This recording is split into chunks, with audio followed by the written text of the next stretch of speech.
Hello. चलिए पहले बच्चों जय हिंद, नमस्कार। एक बार फिर से आप सभी का बहुत बहुत स्वागत है। तो देखिए ये हमारा जो है ना क्वेश्चन बैंक जो है 2018 है, ठीक है ना। 2018 पे हम लोग आ चुके हैं, ठीक है ना। ये हमारा 18 है। तो इससे पहले 11 से लेकर 2017 तक हम क्वेश्चन अपलोड कर दिए हैं, आप सब उसे देख लीजिएगा। नीचे आपको लिंक मिल जाएगा डिस्क्रिप्शन में, ठीक है। तो चलिए क्लास को करते हैं स्टार्ट, बिना समय गवाएं। चलिए जी, आज का देखिए पहला प्रश्न हमारा है कि दांत विशेषज्ञ किस दर्पण का उपयोग मरीजों के दांतों का बड़ा प्रतिबिंब देखने के लिए किया जाता है, अर्थात डॉक्टर के द्वारा किस दर्पण का इस्तेमाल किया जाता है, ठीक है ना। यानी कि डॉक्टरों के द्वारा रोगियों के नाक, कान, दांत इत्यादि को जांच करने के लिए डॉक्टर जो है वह किस दर्पण का इस्तेमाल करता है, ये आपको क्वेश्चन पूछ रहा है। आपका हो जाएगा अवतल दर्पण, ठीक है। अगला क्वेश्चन है कि कौन सा लेंस अपसारी लेंस कहलाता है ना। यानी किस लेंस को अपसारी लेंस भी कहा जाता है। तो देखिए लेंस आपका होता है दो, एक होता है उत्तल लेंस, एक होता है अवतल लेंस। तो अवतल लेंस को प्यारे बच्चों कहा जाता है अपसारी लेंस और उत्तल लेंस को कहा जाता है अभिसारी लेंस। अगला क्वेश्चन है कि पुतली के साइज को कौन नियंत्रित करता है। तो पुतली के साइज को आपका परितारिका नियंत्रित करता है। परितारिका को हम लोग क्या कहते हैं, आइरिस भी कहते हैं, आइरिस, परितारिका या आइरिस। नेक्स्ट क्वेश्चन है कि किस दृष्टि दोष को अवतल लेंस और उत्तल लेंस दोनों लेंसों से बने फॉक्सी लेंस के द्वारा संशोधित किया जाता है।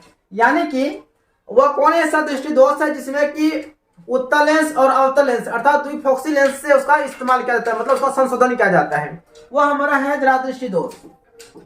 इसमें जो है ना आपका द्विफॉक्सी लेंस का इस्तेमाल किया जाता है इसको सुधार करने के लिए, और निकट दृष्टि दोष का उपचार जो है ना आपका अवतल लेंस से किया जाता है। किस लेंस से?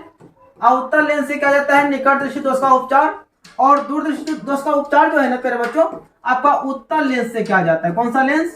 उत्तल लेंस से। और यही उत्तल लेंस हम मानव में पाया जाता है ना।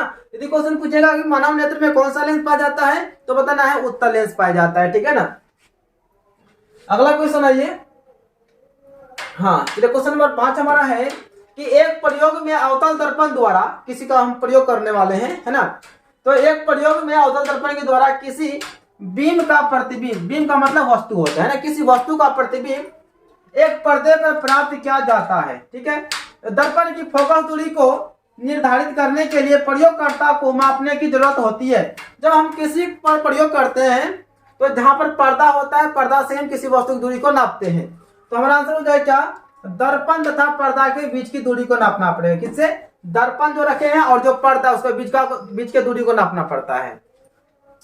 अगला क्वेश्चन है कि शब्दकोश के छोटे अक्षरों को पढ़ने के लिए, शब्दकोश यानी कि डिक्शनरी है ना, डिक्शनरी के छोटे अक्षरों को पढ़ने के लिए आप किस लेंस का प्रयोग करना पसंद करेंगे। तो डिक्शनरी के यानी कि शब्दकोश के छोटे छोटे अक्षरों को पढ़ने के लिए हम लोग जो ना 5 सेंटीमीटर फोकस दूरी वाला उत्तल लेंस का प्रयोग करेंगे। किसका? 5 सेंटीमीटर फोकस दूरी वाला उत्तल लेंस इसमें है। तो देखिए हमारा ऑप्शन सी में है 5 सेंटीमीटर फोकस दूरी का उत्तल लेंस। तो हमारा आंसर हो जाएगा सी। क्वेश्चन 7 है निम्नलिखित में से कौन विद्युत विभवांतर का ऐसा ही मात्रक होता है। यानी कि विभवांतर का मात्रक क्या होता है?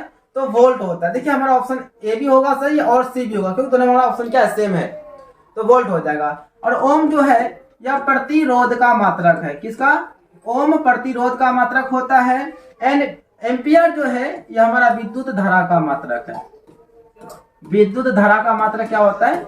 एम्पियर। अगला क्वेश्चन है कि लघु पतन यानी कि शॉर्ट सर्किट के समय विद्युत परिपथ में विद्युत धारा का मान क्या होता है। बच्चों जब दो तार आपस में लड़ता है ना तो वहां पे क्या होता है, उच्च प्रबलता वाली धारा प्राप्त होती है, मतलब आग लग जाता है, अर्थात शॉर्ट सर्किट हो जाता है। तो शॉर्ट सर्किट के समय यानी कि लघु पतन के समय जो है ना विद्युत धारा का मान अधिक बढ़ जाता है। क्या होगा? बहुत अधिक बढ़ जाता है। अगला क्वेश्चन है कि पश्चिम की ओर विक्षेपित कोई धन आवेशित कण यानी अल्फा कण किसी चुंबकीय क्षेत्र द्वारा उत्तर की ओर विक्षेपित होता है। यानी कि पश्चिम से जो है ना वो उत्तर को विक्षेपित होता है, मतलब वो हिल के चला जाता है। तो चुंबकीय क्षेत्र की दिशा क्या होगी? देखिए जब आपका ना पश्चिम की ओर से विक्षेपित होता है, पश्चिम से क्या होगा, विक्षेपित होगा, तो वह जो है ना आपका ऊपरी मुखों की ओर हो जाता है। किससे हो जाता है बच्चों? ऊपरी मुख की ओर हो जाता है। तो चुंबकीय क्षेत्र जो है ना इस तरह से होता है ना, ठीक है ना, इस तरह से होगा। तो जो चुंबकीय क्षेत्र है वह जो ऊपर की ओर लगता है, कहाँ लगता है, ऊपर की ओर लगता है। अगला क्वेश्चन है कि तांबे के तार की एक आयताकार कुंडली किसी चुंबकीय क्षेत्र में घूर्णन कर रही है ना, घूर्णन गति कर रही है। इस कुंडली से प्रेरित विद्युत धारा की दिशा में कितने परिभ्रमण के पश्चात परिवर्तन होता है। जैसे कुंडली होता है ना, मोटर जो होता है, तो आधे घूमता है, आधे घूमने में दूसरा उससे बल काम करता है, मतलब आधे चक्कर घूमते होते वो दूसरा मतलब उसमें दूसरा बल काम करना शुरू हो जाता है। मतलब इस तरह से ना पत्ती जो है ना, उस डायनमो जो होता है वो आधा घूमता है तो इधर का बल काम करना शुरू करता है, इधर घूमता है इधर का बल, यानी इस तरह से वो घूमना शुरू हो जाता है। तो आधे परिभ्रमण के पश्चात वो जो ना घूमना शुरू कर देता है। अगला है किसी विद्युत धारावाही सीधी लंबी परिनालिका भीतर की ओर चुंबकीय क्षेत्र करता है। मतलब किसी विद्युत धारावाही सीधी लंबी परिनालिका, जो क्रोड होता है परिनालिका के भीतर चुंबकीय क्षेत्र क्या होता है, तो इस सभी दिशाओं में समान बल लगता है, सभी दिशाओं में समान बल चुंबकीय क्षेत्र काम करता है, बल काम करता है। सौर कुकर के लिए कौन सा दर्पण सर्वाधिक उपयुक्त होता है, तो सौर कुकर के लिए जो है ना हमें अवतल दर्पण की आवश्यकता होती है। चिपको आंदोलन का मुख्य उद्देश्य क्या था, उसका उद्देश्य था वृक्षों को काटने से रोकना था, और यह चिपको आंदोलन का जो नेता था वह सुंदरलाल बहुगुणा था, याद रखिएगा सुंदरलाल बहुगुणा। निम्नलिखित में से किस विलयन का उपयोग दीवारों की सफेदी करने के लिए किया जाता है, यानी कि भकरा हुआ चूना, जो मरा हुआ चूना होता है वो आपका होता है CaOH2 होता है। किसी में है क्या जी, किसी में नहीं है, यहाँ पे 2 लगा दीजिए तो आपका ऑप्शन जो है ना बी सही हो जाएगा, कैल्शियम हाइड्रोक्साइड हो जाएगा। ठीक है, यहाँ देखिए Na2SO4 BaCl2। अब थोड़ा ध्यान दीजिएगा, ध्यान से दीजिएगा, यहाँ पे Na2, तो Na2 यहाँ से हट गया तो क्या आ गया, यहाँ पर हमारा आ गया क्या Ba, बाकी बात SO4 तो SO4 है। अब फिर ध्यान दीजिए Ba जहां पर था, यहाँ Cl2 है, Cl है ना यहाँ पे, यहाँ पे Ba था वहां पे क्या आ गया, Na आ गया, यानी यहाँ पे 2 बार भी स्थापित हो रहा है। यहाँ से Na हट गया तो यहाँ आ गया, यहाँ से Ba हट गया तो यहाँ पे, मतलब ये वाला चीज जो है ना यहाँ SO4 में जो है ना, SO4 में Na को हटा के SO4 हो गया, मतलब यहाँ पे 2 बार विस्थापित हो रहा है, एक बार यहाँ पे हो रहा है एक बार यहाँ पे हो रहा है। इसको हम लोग क्या बोलते हैं, द्वितीय विस्थापन अभिक्रिया कहते हैं। क्या कहते हैं भाई, द्वितीय विस्थापन अभिक्रिया। आंसर हो जाएगा ऑप्शन सी, द्वितीय विस्थापन अभिक्रिया। निम्नलिखित में से कौन सा बुझा हुआ चूना है, अभी जस्ट आया था बुझा हुआ चूना Ca*OH2O। यहाँ देखिए Ca*OH2। लवण Na2CO3 का जलीय विलयन होता है, तो लवण हमारा क्या होता है, कड़वा होता है, यानी ये क्षार प्रकृति का होता है, अर्थात 7 से अधिक हमारा हो जाएगा। लवण का ना Na2CO3 का जो pH मान होगा 7 से अधिक होगा, और अम्ल का 7 से कम होता है, और उदासीन 7 के बराबर होता है, मतलब 7 होता है। अगला है कि बक्साइट किस धातु का महत्वपूर्ण अयस्क है। बक्साइट जो है ना एल्युमिनियम का अयस्क होता है प्यारे बच्चों। अगला क्वेश्चन है कि लोहा एवं इस्पात को जंग से सुरक्षित रखने के लिए उन पर किस धातु की पतली परत चढ़ाई जाती है, तो उस पर जो है ना जिंक का पतली परत चढ़ाया जाता है। अगला है किस रासायनिक यौगिक को गर्म करने पर प्लास्टर ऑफ पेरिस प्राप्त होता है, तो जिप्सम को गर्म करने पर प्लास्टर ऑफ पेरिस प्राप्त होता है। अगला क्वेश्चन है कि प्रोपेनॉन में उपस्थित कार्यात्मक समूह क्या होता है, यहाँ पर होता है bond C bond double bond O, तो आपका देखिए ऑप्शन हो जाएगा C। एसिटिक अम्ल का IUPAC नाम क्या होता है, इसका नाम होता है एथेनोइक अम्ल होता है, आंसर हो जाएगा ऑप्शन ए, एथेनोइक अम्ल। अगला है कि विद्युत अपघटनीय परिष्करण में अशुद्धि धातु बनाया जाता है, तो एनोड पर जो है ना अशुद्ध धातु बनाया जाता है, और कैथोड पर शुद्ध धातु बनाया जाता है। अगला है कि अष्टक सिद्धांत को किसने प्रतिपादित किया था, अष्टक नियम किसने दिया था, वो आपका दिया था न्यूलैंड ने दिया था। किसने भाई, न्यूलैंड ने अष्टक नियम दिया था। अगला है कि आधुनिक आवर्त नियम के अनुसार तत्वों का गुणधर्म होता है, उसका होता है क्या, परमाणु संख्या के आवर्ती फलन पर होता है, परमाणु संख्या।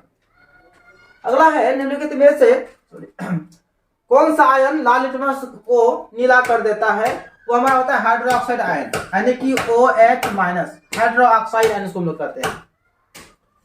अगला है कि पादपों में जाइलम उत्तरदायी होता है। पादप में हमारा 2 उत्तक पाया जाता है, एक जाइलम एक फ्लोएम। जाइलम का काम होता है जल का परिवहन करना, और फ्लोएम का काम क्या होता है खाद्य पदार्थों को परिवहन करना। और जाइलम में जल का परिवहन केवल नीचे से ऊपर की ओर होता है और फ्लोएम में खाद्य पदार्थों का परिवहन नीचे ऊपर दोनों दिशा में होता है। तो जाइलम ऊतक की बात करेंगे तो जल के लिए उत्तरदायी कौन होता है? हमारा जाइलम होता है। जाइलम जो है ना जल का संवहन करता है। अगला है निम्नलिखित में से किसे कोशिका का ऊर्जा मुद्रा के रूप में जाना जाता है? तो एटीपी ऊर्जा, आंसर हो जाएगा बी। अगला है कि पत्तियों में गैसों का आदान प्रदान कहाँ होता है? तो रंध्र में होता है। किसमें भैया? रंध्र में होता है। रंध्र में ना पत्तियों के सतह पर छोटे छोटे छिद्र पाए जाते हैं, इसको हम लोग क्या कहते हैं? रंध्र कहते हैं। अगला है कि हृदय से रक्त को संपूर्ण शरीर में पंप कौन करता है? यानी कि पूरा शरीर में जो रक्त प्रवाह होता है, जो ब्लड प्रेशर होता है, मतलब ब्लड जो बहता है, जो ब्लड को पंप करता है, वो कौन करता है? तो नीले के द्वारा पंप किया जाता है। पूरा शरीर में जो ब्लड को जो पंप किया जाता है वो नीले के द्वारा किया जाता है। अगला है कि कौन सा पादप हार्मोन पत्तियों के मुरझाने के लिए उत्तरदायी होता है? वो हमारा होता है एब्सिसिक एसिड। इसका काम होता है पत्तियों को मुरझाना, पत्तियों को सुखा देना, इसका काम होता है। जड़ का अधोगामी वृद्धि, अधोगामी मतलब होता है मिट्टी को नीचे की ओर बढ़ना, जैसे कि पेड़ पौधा होता है ना, आप देख रहे हैं, या पेड़ है तो इसका जड़ जो है ना मिट्टी के अंदर घुसता है। जाहिर सी बात है, सबको पता है कि पेड़ का जड़ जो है ना हमेशा मिट्टी के अंदर में ही जाता है, उसको अधोगामी कहते हैं। तो मिट्टी में कौन सा बल लगता है? तो गुरुत्वाकर्षण बल लगता है। तो हमारा आंसर क्या हो जाएगा? गुरुत्वानुवर्तन।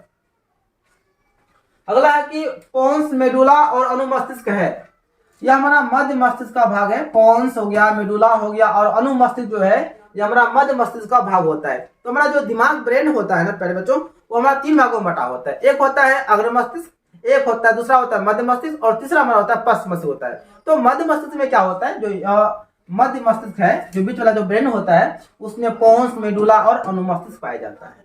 ठीक है। अगला क्वेश्चन है निम्नलिखित में से कौन सी अनैच्छिक क्रिया नहीं? अनैच्छिक क्रिया नहीं है तो चबाना। यह हमारा क्या? ऐच्छिक क्रिया, हमारी इच्छा पर निर्भर करता है। अगर हम चाहेंगे तो चबाएंगे, खाएंगे, मुंह चलेगा, चाहेंगे तो बंद कर सकते हैं। ये हमारा क्या है? ऐच्छिक क्रिया है। ठीक है, यह अनैच्छिक क्रिया नहीं है। लेकिन ये उल्टी ऑटोमेटिक आ जाता है, हमारा अनैच्छिक क्रिया है। लार आ रहा, मुंह में लार आ, जैसे कि हम अचार का नाम लेंगे, रसगुल्ला का नाम लेंगे, मुंह में लार आ जाता है, ये हमारा अनैच्छिक क्रिया है। हृदय का धड़कना, जो धड़कता हृदय, हमारा ये भी अनैच्छिक क्रिया है। लेकिन चबाना हमारा अनैच्छिक क्रिया नहीं, हमारा नैच्छिक क्रिया, मतलब ऐच्छिक क्रिया है, ऐच्छिक है ना, हमारा इच्छा पर निर्भर करता है। अगला है अलिंगी जनन मुकुलन द्वारा होता है, या ईस्ट में होता है, सभी को पता है। और यह क्वेश्चन के बाद रिपीट हो चुका है। शुक्राणु का निर्माण होता है तो वृषण में होता है, शुक्राणु वृषण में होता है।